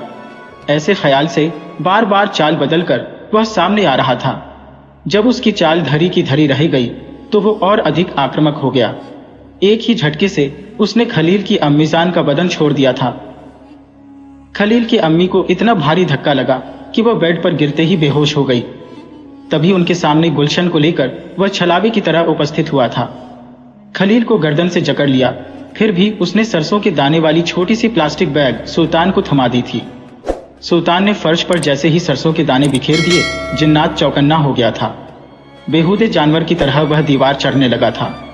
अपने हाथ और पैरों की मदद से ऐसे चल रहा था मानो कोई खूंखार भेड़िया अपनी जान बचाकर दीवार के सहारे भाग रहा हो। सुल्तान और खलील ने ऐसा मंजर देखने की उम्मीद नहीं की थी। उसका पेचुइन की तरह मुड़कर उभरा था। उसका मुंह भी सीधा था। पीठ का भाग नीचे होने के बावजूद गुलशन तेजी से दीवार पर इधर उधर छलांग लगा रही थी। तू मुझसे जीतने की उम्मीद मत रख, वह एक अलमारी के ऊपर बैठकर बोली थी।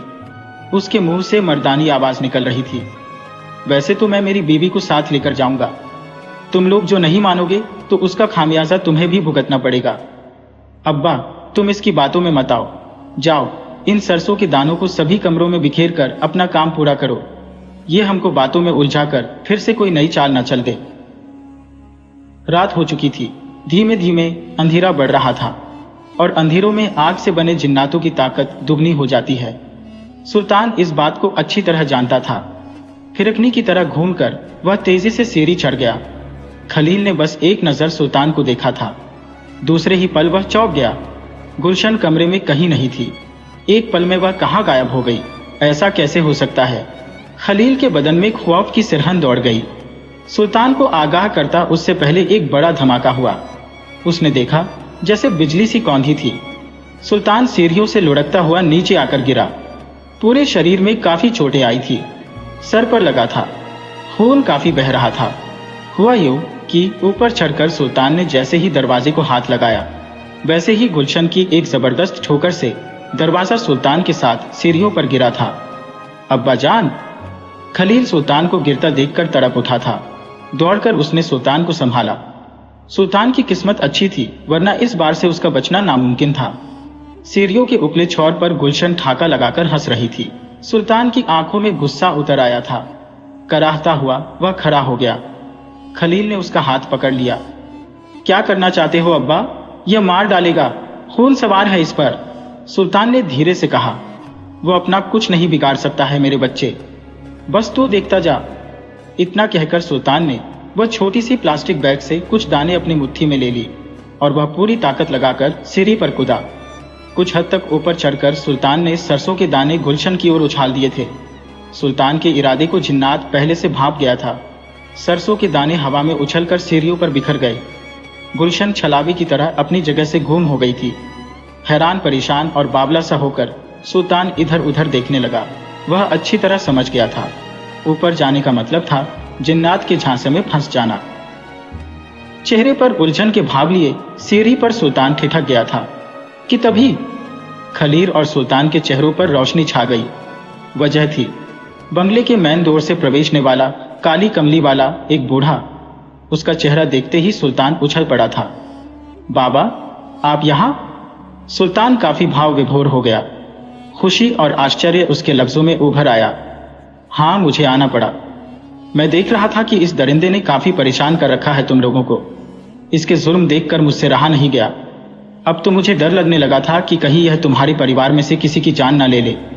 मगर अब शैतान की कहानी खत्म, उसके वैसी जुल्मों का अंत। आओ बच्ची के कमरे में बैठकर उसे मेरी ताकत का परचम दिखाता हूं। कहता हुआ काली कमली वाला बाबा गुलशन के कमरे में प्रवेश कर गया। उसके पीछे पीछे सुल्तान और खलील भागे। खलील ने सुल्तान को रोकते हुए कहा, अब्बा जान, अम्मी, माई की फिक्र ना करें। उस कमरे में सरसों के दाने बिखरे हुए हैं, वहां पैर रखने की उसकी मजाल नहीं है अब। लेकिन बच्ची के कमरे में बुलाने पर उसको आना होगा। बाबा पालथी मारकर बैठ गए थे। उनके माथे पर भभूति लगी हुई थी। खुले पेट पर त्रिशूल का निशान बना हुआ था। लंबी घनी दाढ़ी और सर के बाल, कोई महान तपस्वी की छवि उनमें नजर आ रही थी।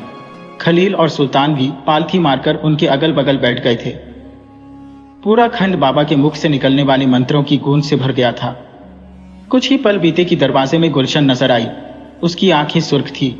अपनी बड़ी बड़ी आंखों से वह बाबा को घूर रही थी। इधर आकर बैठ जा यहाँ पर। बाबा के हुक्म से उसका पूरा बदन कांप गया। गुलशन रोने लगी, दो हाथ जोड़कर गिराने लगी। मुझे जाने दो, छोड़ दो मुझे। मैं कैद होना नहीं चाहता हूँ। चला जाऊंगा इसे छोड़कर। नहीं, तुझे नहीं छोड़ूंगा।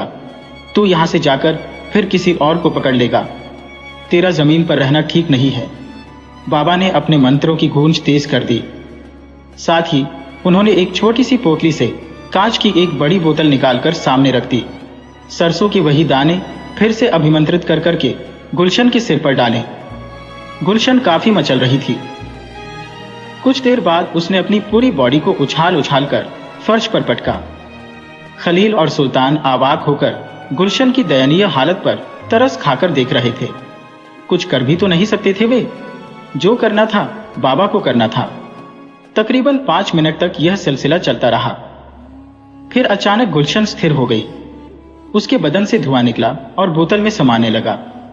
सारा धुआं बोतल में समा गया कि तपाक से बाबा ने बोतल का ढक्कन बंद कर दिया और अपनी जगह से उठते हुए बोले, चलो मेरे साथ। इसे किसी वीरान जगह पर दफन करना होगा, जहां किसी इंसान को भनक तक न लगे। एक पल की भी देरी के बगैर खलील ने गाड़ी निकाली। अब्बा, आप मम्मी के पास रुक जाओ। मैं इस बोतल को जमीन में गाड़कर वापस आता हूं। सारा मामला ठीक हो गया है। ये बात समझ में आते ही सुल्तान ने हामी भरी। खलील बाबा को लेकर तेज रफ्तार से भागा। सुल्तान गुलशन के कमरे में आया। अपनी जगह पर बैठी गुलशन किसी अजनबी की भांति कमरे का जायजा ले रही थी। सुल्तान को देखकर बोली, अब्बा जान, खलील कहाँ? गुलशन को अपने ओरिजिनल रूप में देखकर सुल्तान की आंखें झिलमिला उठी। बड़े प्यार से उसने कहा, कुछ काम से खलील बाहर गया है बच्ची। तुम्हारी सासू माँ बहुत याद कर रही है तुझे। गुलशन में ससुर की बात सुनकर जान आ गई। सारी उलझन को ताक पर रखकर तेजी से उठकर वह सासू माँ के कमरे में भागी। रात काफी हो चुकी थी। ठंडी हवाएं अपना असर दिखा रही थी। फिलहाल उसका कोई असर खलील को नहीं हो रहा था। उसका पूरा ध्यान इस वक्त गड्ढा खोदने में लगा था। एक सुनसान जगह पर गाड़ी रोककर खलील बाबा की एक एक बात का अनुसरण कर रहा था। वो जानता था कि गड्ढा खोदना होगा, इसलिए याद करके निकलते वक्त फावड़ा उसने गाड़ी में रख दिया था। फावड़े के कारण ही खलील गहरा खड्डा बना पाया।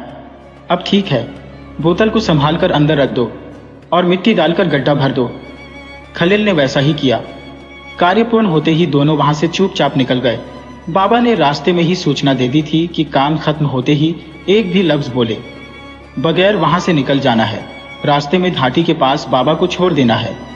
इसलिए खलील तेजी से गाड़ी के पास आ गया। बाबा भी आकर गाड़ी में बैठ गए। खलील ने अपनी सीट संभाली। तब उन दोनों को पता नहीं था एक किसान गाड़ी को इस वीरान जगह पर रोकते देखकर जिज्ञासावश वहां एक घने पेड़ के पीछे छुप कर देख रहा था।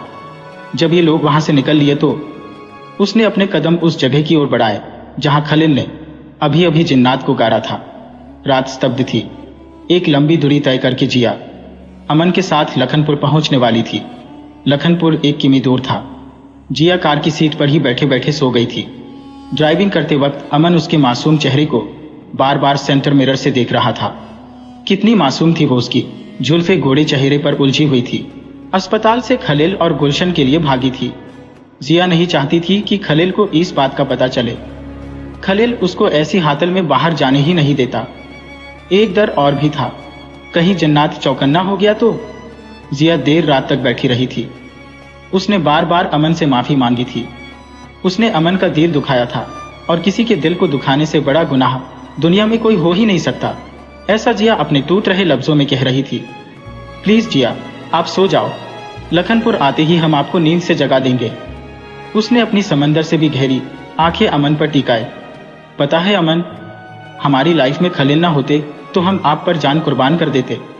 जिया ने भावुक होकर इतना कहा था। अमन का दिल मानो तर हो गया। बस मुझे सब कुछ मिल गया जिया, अमन बोला था।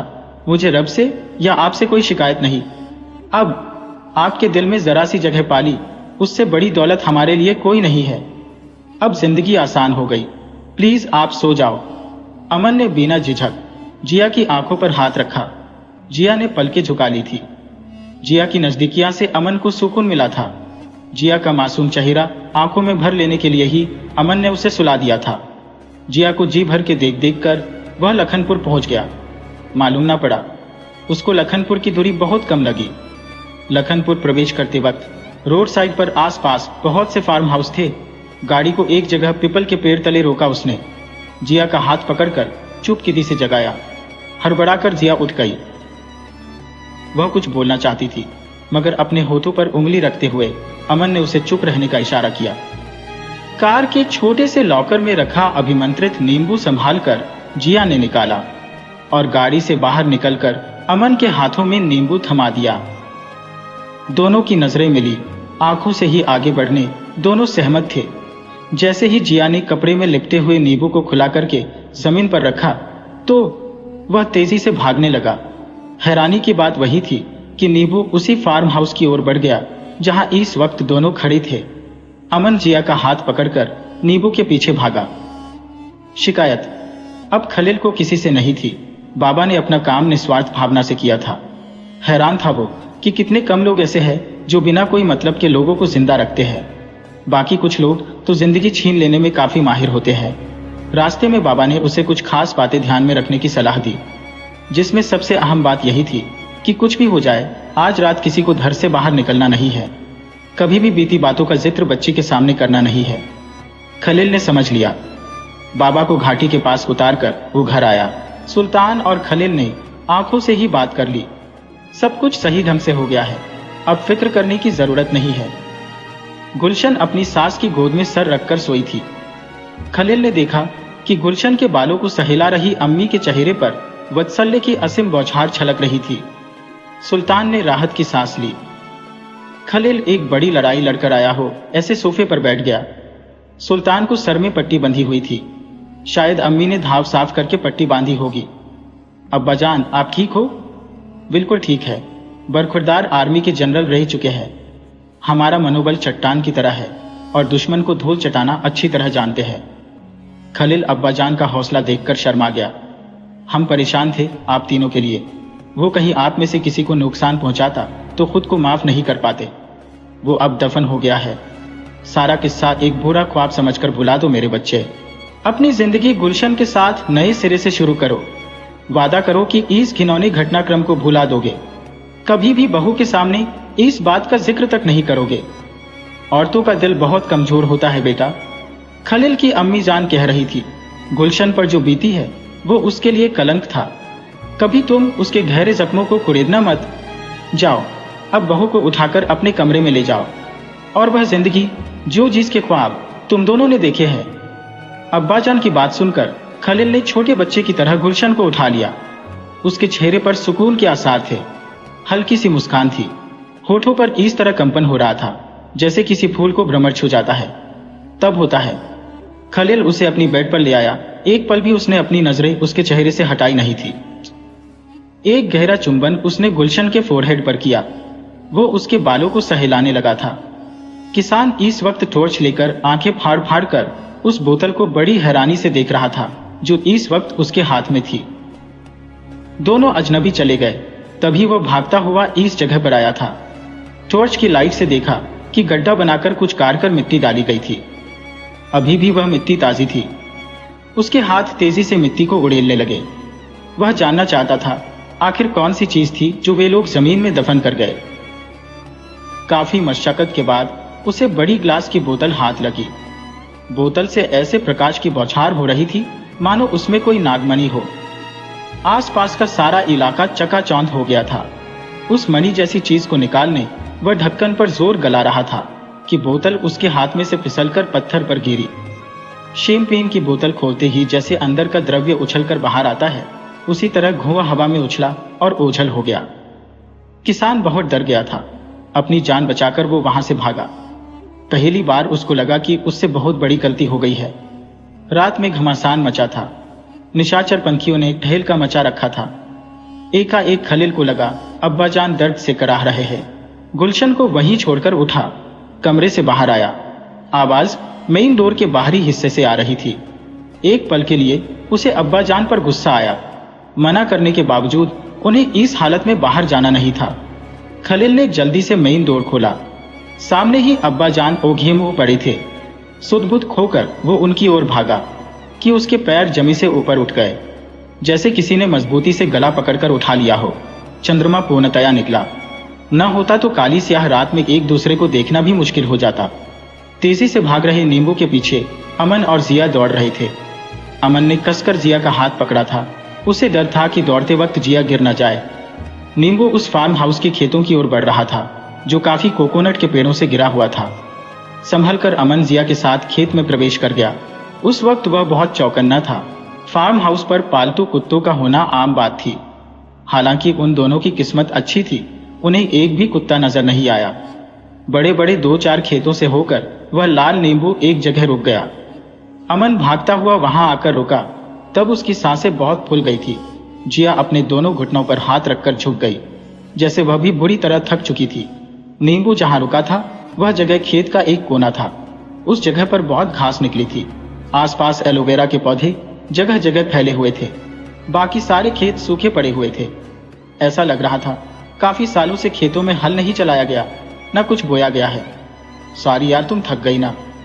घास वाली जगह पर पाम लंबे करके जैसे ही जिया बैठी, अमन ने कहा, तुम्हें गाड़ी में अकेली भी तो नहीं छोड़ सकता था। पर एक गलती हो गई है। अब क्या हुआ? जिया ने हड़बड़ाकर पूछा। नींबू यहाँ रुका है, मतलब जगह यही है, पर फावड़ा तो हम गाड़ी में ही भूल आए हैं। ओह नो, नींबू के पीछे भागने में उस बात का हमने ध्यान ही नहीं दिया। एक काम करो, तुम दौड़कर फटाफट ले आओ, मैं यहाँ बैठी हूँ। तुम्हें अकेले कैसे छोड़ सकता हूँ? मुझे डर लगता है कहीं वह आ गया। और तुम भूल रहे हो अमन, अगर वह आ भी गया तो हमारा कुछ नहीं बिगाड़ पाएगा। जिया ने अपनी उंगली में अंगूठी बताते हुए कहा, यह पंचधातु की अंगूठी हमारी रक्षा करेगी। तुम जाओ, भागो, समय बर्बाद मत करो, हमारे पास टाइम नहीं है। जिया को छोड़कर जाना उसे जरा भी अच्छा ना लगा, पर दिया इस तरह से चिल्लाई थी कि उसे भागना पड़ा। जिया उस जगह पर बैठे बैठे भागते हुए अमन को देखकर मुस्कुरा रही थी। उस हंसी में अमन के लिए सिर्फ प्यार था। उसकी जांच सुनकर वह कैसे भागा था, इसलिए वह अपने आप को हंसने से रोक न पाई। एक एक मिनट युग की तरह मानो लग रहा था। हवा की जरा सी सरसराहट भी उसे चौंका दी रही थी। बार बार वह घबराकर इधर उधर देख रही थी। बहुत जल्दी अमन फावड़ा लेकर आ गया था। इतनी तेजी से वह भाग कर आया था जैसे कोई उसके पीछे पड़ा ना हो। जिया के पास आकर कुछ पल वह ठिठक गया। तुम ठीक हो? बरबस ही जिया के मुंह से निकला। हाँ बिल्कुल, तुम्हें डर तो नहीं लगा? नहीं अमन, अब मुझे डर नहीं लगता। उसने अमन की आंखों में अर्थपूर्ण निगाहों से झांकते हुए कहा था। तुम अब नींबू हटाकर फावड़ा से मिट्टी उड़ेलो। नहीं, पहले हम बगल में एक गड्ढा खोद देते हैं। ठीक है, जल्दी करो। जिया दूर दूर पेड़ों के बीच में अल्पजलप हो रही फार्म हाउस की लाइट को देख रही थी। अमन ने फावड़ा से फटाफट एक गड्ढा खोद दिया। अब ठीक है, जिया ने 1 फुट की गहराई वाला गड्ढा देखकर कहा। फिर तेजी से नींबू वाली जगह पर वह फावड़ा से मिट्टी हटाने लगा। जिया, मैं मोबाइल की टॉर्च से उजाला किया था। टॉर्च की फॉक्स लाइट जिस तरह इधर उधर हो रही थी, साफ जाहिर था कि दिया काफी डरी हुई थी। उसके हाथ पांव कांप रहे थे। दूर दूर घने पेड़ों के बीच से अल्प झलक दिखाई देने वाला फार्म हाउस हॉन्टेड हाउस जैसा लग रहा था। बाबा ने कहा था, जिन्नात की हड्डियां निकालकर दूसरी कब्र में दफना न इतना आसान नहीं था। हालांकि अब तक कोई भी अनहोनी नहीं हुई थी, कोई भी ऐसी घटना नहीं घटी थी जिससे दोनों को जान बचाकर भागना पड़ा हो। लगातार मिट्टी उड़ेलता अमन रुक गया। एक हड्डी नजर आई है। उसकी आवाज काफी धीमी थी। जिया ने टॉर्च लाइट को गड्ढे में ताने रखकर भीतर देखा। छोटी सी हड्डी है, वही सुअर की होगी। अमन ने धीरे से मिट्टी हटाकर उसे बाहर निकाला। अब वह संभाल कर मिट्टी हटा रहा था। 2-3 हड्डियां दूसरी निकली। उन्हें साइड पर करके लगातार मिट्टी उड़ेलने लगा। कुछ ही देर में एक हड्डियों का ढांचा दिखाई दिया। दोनों की आंखें फटी सी रह गईं। जैसे ही अमन ने हड्डियों का ढांचा हटाने झुका, वैसे ही अमन लुढ़क कर खड्डे पर गिरा, जैसे उसे किसी ने जबरदस्त धक्का दिया था। अमन, जिया की आवाज दूर जाती हुई सुनाई दी। पलटकर अमन ने देखा तो चंद्रमा की रोशनी का उजाला व्याप्त था। कुछ हल्की रोशनी में कहीं उसका चांद नजर नहीं आ रहा था। वह व्याकुल हो गया। जिया, जोर से वह चीखा था, अमन, मैं यहां हूं। 2-3 मीटर की दूरी पर जिया उधेमुह पड़ी कराह रही थी। छलांग लगाता हुआ अमन उसके पास आ गया था। उसका सर अपनी गोद में लेकर पागलों की तरह दहाड़ा। जिया, वो आ गया है, मैं तुम्हें कुछ नहीं होने दूंगा। तुम डरना मत, जिया, मैं तुम्हारे साथ हूं। अमन को बौखलाया देखकर जिया डर गई थी। अमन, अमन, मैं ठीक हूं, मुझे कुछ नहीं हुआ है। अमन जिया की आंखों में देख रहा था। गलती हो गई मुझसे जिया, बहुत बड़ी गलती। मुझे तुम्हें यहां लेकर नहीं आना चाहिए था। अगर तुम्हें कुछ हो जाता है तो मैं तो बेमौत मर जाऊंगा। ओह शट अप यार, कम से कम इस वक्त ऐसी बातें ना करो। कुछ भी हो जाए, हमें हार माननी नहीं है। सुन रहे हो तुम? चाहे मेरी मौत क्यों ना हो जाए, तुम वह हड्डियां वहां से निकालकर दूसरी कब्र में डालोगे। वादा करो मुझसे, ऐसी बातें मत करो। जिया, मैं तुम्हें कुछ नहीं होने दूंगा। मैं जानती हो, पर तुम्हें यह करके दिखाना है। मैं वादा करता हूं, जिस काम को अंजाम देने आए हैं उसे पूरा किए बगैर मैं नहीं जाऊंगा। तुम्हारी कसम जिया। जिया की आंखें भर आई थी।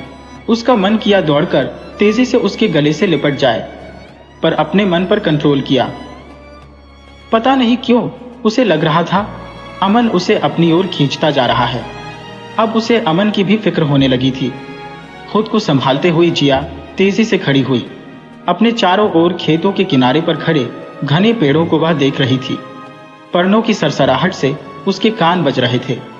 एक वृक्ष पर कोई बड़ा सा पक्षी बार बार पंख फड़ाकर उड़ रहा था और वापस पेड़ की चोटी पर बैठने की कोशिश कर रहा था, मगर जैसे उस पेड़ पर कोई था जो उसे वहां बैठने नहीं दे रहा था। अब्बा को कराहता देखकर खलील जैसे ही बाहर आया, उसकी गर्दन को जिन्नात ने धर दबोचा। खलील की पूरी बॉडी हवा में लहरा रही थी। उसको ऊपर उठा लिया गया। आवाज हलक में रुक गई थी। एक पल के लिए उसे लगा कि जिन्नात उसे मौत के घाट उतार देगा। उसी वक्त तेजी से उसके मन में एक विचार घोंघा। एक पल की भी देरी किए बगैर उसने जींस की जेब में हाथ डाला। उसके हाथों में वह चीज थी जो अलग होते वक्त बाबा ने उसे यह कहकर दी थी कि अगर जिन्नात का दोबारा सामना हो तो यह चीज उसके शरीर को सटा देना। वह और कुछ नहीं, सूअर की हड्डी थी। तेजी से उसने वो हड्डी अपनी गर्दन को जकड़े हुए हाथ पर लगा दी। वह जमीन पर ऐसे गिरा जैसे किसी ने उसे पटक दिया हो। वह उसके सामने खड़ा था। तकरीबन 7 फुट से ऊंचा था। उसके बदन पर श्वेत लिबास था। आंखों से अंगारे बरस रहे थे। या तुमने मुझसे मेरी दुल्हन को छीना है और वहां तुम्हें चाहने वाली जिया मुझे मिटाने की कोशिश में लगी है। जहां से मेरा वजूद है वहां पहुंच गई है। वह तो देख उसका मैं क्या हश्र करता हूं। इतना कहकर वह तेजी से हवा के झोंके की तरह गायब हो गया। खलील के चेहरे पर हवाइयां उड़ रही थी। जिया मुश्किल में है क्या? वह हॉस्पिटल से भागी है। अपने घर में प्रवेश करते ही खलील ने जिया की दादी को कॉल लगाई। जिया का मन घृणा से भर गया था। दूर दूर काले घने अंधेरे में वह पेड़ डरावना नजर आ रहा था, जिस पर एक लंबी पंखों वाला बड़ा पक्षी बैठने की नाकाम कोशिश कर रहा था, क्योंकि वृक्ष पर कुछ था जो उस पर बार बार झपट रहा था। न जाने क्यों एक पल के लिए जिया को लगा जैसे वह डरावना पक्षी उनका ध्यान भंग न करना चाहता हो। पर अब जिया रुकने वाली नहीं थी। मन में ठान कर उसने अपने लक्ष्य की ओर कदम बढ़ाए। अमन की हार्टबीट काफी बढ़ गई थी। मौत से डरकर पीछे हटने वालों में से जिया नहीं थी। हॉस्पिटल से उठकर आई जिया के बुलंद हौसले को देखकर अमन काफी हैरान था। जिन्नात को परास्त करना इतना आसान भी नहीं था। वह कभी भी किसी भी रूप में सामने आ सकता था। जिया फिर से जिन्नात की कब्र तक पहुंच गई। अमन ने जब उसे कब्र की ओर आगे बढ़ते देखा तो वह भी किसी बात की परवाह किए बगैर उस तरफ भागा। मुझे जरूरत है तेरी जिंदगी को, तू दाव पर ना लगाया कर। बरसों के बाद सुकून है, दिल को मेरे दिल को ना जलाया कर। वही शायराना अंदाज, वही लहेजा, वहां रवानगी। खलील की आवाज सुनते ही दोनों चौंके। जहां गाड़ी खड़ी थी उधर से खलील चला आ रहा था। दोनों उसे हैरानगी से देख रहे थे। ठीक गाड़ी के बगल में खलील की कार को जिया ने देखा। खलील को देखकर जिया अपना आपा खो बैठी। उसके बदन में जैसे चितियां रेंगने लगी। बदन में उठी मीठे कंपनों की लहर ने उसे झकझोर कर रख दिया। वह भागी खलील की और रुक जाओ जिया, ये अच्छी बात नहीं है, रुक जाओ प्लीज। जिया पर जैसे नशा सवार था। खलील को मिलने की तरफ थी, उसे जैसे कुछ भी सुनाई नहीं दे रहा था। अमन हताश जरूर हुआ मगर उसने अपना काम अधूरा नहीं छोड़ा। जैसे ही उसने हड्डियों के ढांचे को हाथ लगाया कि इधर जिया के बिल्कुल करीब पहुंच चुका, खलील जैसे गधे के सिंग की तरह गायब था। जिया को जैसे झटका लगा। खलील की गाड़ी भी गायब हो गई। जिया समझ गई जिन्नात उसे अपने झांसे में लेने में सफल हो गया था। जिया अमन से काफी दूर अकेली खड़ी थी। अमन ने जैसे ही जिन्नात की हड्डियों को बाहर खींचा तभी एक आकस्मिक हुए शोर से दोनों चमके। वह घने पेड़ पर से चमकगारों का एक बड़ा काफिला एक साथ उड़ा। हवा में काला स्याह अंधेरा छा गया। इतने सारे चमकगार अमन और जिया ने कभी अपनी जिंदगी में देखे नहीं थे। दोनों खौफ जुदा होकर आत्मा को देखने लगे। चमकगारों का सारा काफिला इस वक्त जिया के ऊपर मंडरा रहा था। सारा माजरा समझ में आते ही अमन चीखा, भागो वहां से जिया, अपनी जान बचाओ। बौखलाया हुआ अमन जिया के इर्द गिर्द मंडराने लगे। चमत्कारों को देखकर घबरा गया था। यह चमत्कार कहीं जिया के बदन को नोच नोच कर खा न जाए। जिया हड़बड़ा कर वहां से भागी। चमत्कारों का काफिला डरावनी चीखों के साथ उसके पीछे भागा। कुछ चमक गार्डों ने जिया पर हमला बोल दिया था। अमन छलावे की तरह वहां से कूदा दौड़कर उसने जिया को अपने शरीर से ढक दिया। अमन ने जैसे ही जिया को अपनी भुजाओं में जकड़ लिया था तब ढेर सारे चमकगार अमन के शरीर पर चिपक गए। उसकी पीठ को नोचने लगे थे। अमन की चीखें जिया का कलेजा चीर रही थी। जब चमकगारों ने हमला बोला, जिया अपने चेहरे को दोनों हाथों से ढककर बचाने में लगी थी। मगर मजाल थी जिन्नात की जो अमन के हौसले को वो डगमगाता। अमन ने तेजी से जिया को अपनी भुजाओं में समेट लिया। जब अमन की चीखें भयानक रात के सन्नाटे में गूंजने लगी, उस वक्त जिया अपने आप को काफी बेबस महसूस कर रही थी। न जाने क्यों अमन को कराहता देखकर तड़प उठी थी। एक पल के लिए उसे ऐसा लगा जैसे उसके बदन से कोई रूह निकाल कर ले जा रहा है। अमन के दूर हो जाने का डर उसके दिमाग पर हावी हो गया था। जिया को इस बात का एहसास हो गया था कि वह अमन के बिना अधूरी थी। अचानक उसके दिमाग की बत्ती जली। उसने तुरंत ही कंधे पर लटक रहे पर्स से अपना मोबाइल निकाला और फटाफट उसकी टॉर्च लाइट जलाई। जिया ने जैसा सोचा था वैसा ही हुआ। वैशी चमत्कारों का पूरा काफिला अचानक जैसे गायब हो गया। जिया ने टॉर्च लाइट से अमन की पीठ को देखा। अमन की शर्ट में जगह जगह पड़े फोड़ों से रक्त निकल रहा था। बहुत जख्मी हो गया था अमन। जिया से वह देखा न गया। उसका हृदय भर आया। उसने अमन के माथे को चूम लिया, फिर उसको दबोचकर अपने सीने से लगा लिया। अमन के चेहरे पर सुकून था। क्यों ना हो, वह जिया को बचाने में सफल हो गया था। अपनी जान की उसे परवाह नहीं थी। सॉरी जिया, मैं अपने मकसद में सफल हो जाता, पर तुम पर हमला हुआ तो मैं खुद को रोक नहीं पाया। मैं सब कुछ समझ गया हूं। जिन्नात अलग अलग तरीके अख्तियार करके वार कर रहा है। मैं उसके इरादों को भांप गया हूं। उसको कब्र में दफन होने से कोई बचा नहीं सकता। तो देख जिया, चाहे कुछ भी हो जाए, उसको दफन करके ही मैं लौटूंगा। अमन का चेहरा गुस्से से लाल हो गया था। जिया एक शब्द भी बोल नहीं पा रही थी। अब उसका मन जैसे उसे रोकना चाहता था। वह काफी हद तक डर गई थी। अमन को वह अब खोना नहीं चाहती थी। नहीं अमन, अब रहने दो, हम वापस चले जाते हैं। पागल हो? जिन्नात हड़बड़ा गया है। वो हम दोनों पर हमला नहीं कर सकता, इसलिए बार बार पैंतरा बदलकर सामने आता है। तू चल मेरे साथ, तू अब मेरे साथ ही रहना। इस बार उसका काम तमाम करना है। अमन अपने दर्द की परवाह किए बगैर जिया का हाथ पकड़कर आगे बढ़ा। उस वक्त जिया सहमी हुई निगाहों से इधर उधर देख रही थी। अमन जब उस कब्र तक वापस पहुंच गया, तब जिया ने कब्र में दिखाई दे रही हड्डियों को धिक्कार से देखा। अमन तेजी से वापस कब्र में झुका। जैसे ही अमन में हड्डियों के ढांचे को उठाया, सामने ऊंची ऊंची घास में कुछ सरसराहट हुई। उस तरफ ध्यान दिए बगैर अमन तेजी से हड्डियों के कंकाल को लेकर नई कब्र की ओर भागा कि तभी एक मोटे काले भद्दे से दिखने वाले नेवले ने छलांग लगाकर अमन पर हमला बोल दिया। नेवला इतना खूंखार था कि अमन और जिया चीख उठे। नेवला अमन के पैरों को चिपक गया था। अमन गुस्से से नीचे बैठ गया। अपनी मुठिया में बीसकर नेवले को खींच रहा था, पर वह अपनी जगह से टस से मस नहीं हो रहा था। बासमती चावल जैसे नुकीले दांत अमन के गोश्त में उतर गए थे। जब अमन ने जोर से उसे खींचकर जमीन पर दे पटका, तब अमन के पैर पर धारदार ब्लेड से किसी ने वार किया हो, ऐसे दो लंबे चिरे पड़ गए थे। जिया अभी भी आंखें बंद करके खड़ी थी। उसको मालूम ही नहीं था कि अमन ने और एक हमले को नेस्त नाबूद कर दिया था। हड्डियों के कंकाल को दोबारा उठाकर नई कब्र पर वो कूद गया। जब वह कंकाल लेकर कूदा था, तब उसके सामने आग का गोला नजर आया था। अमन एक पल के लिए भी ठिठका नहीं था। जैसे ही हड्डियां जमीन में पड़ी, अमन ने मिट्टी से पूरा गड्ढा भर दिया। एक तूफान जैसे शांत हो गया था। हवाएं गायब हो गई। पैरों ने हिलना डोलना बंद कर दिया। सारा माहौल जैसे किसी के सम्मोहन से मुक्त हो गया था। अमन के कंधे पर सर रख के जिया चल रही थी। काफी घायल होने के बावजूद अमन की जिंदगी करवट बदल रही थी। एक सुहानी सुबह का आगाज हो रहा था। जिंदगी जैसे खूबसूरत लगने लगी थी। जिन्नात का खात्मा हुए लगभग 2 महीने हो चुके थे।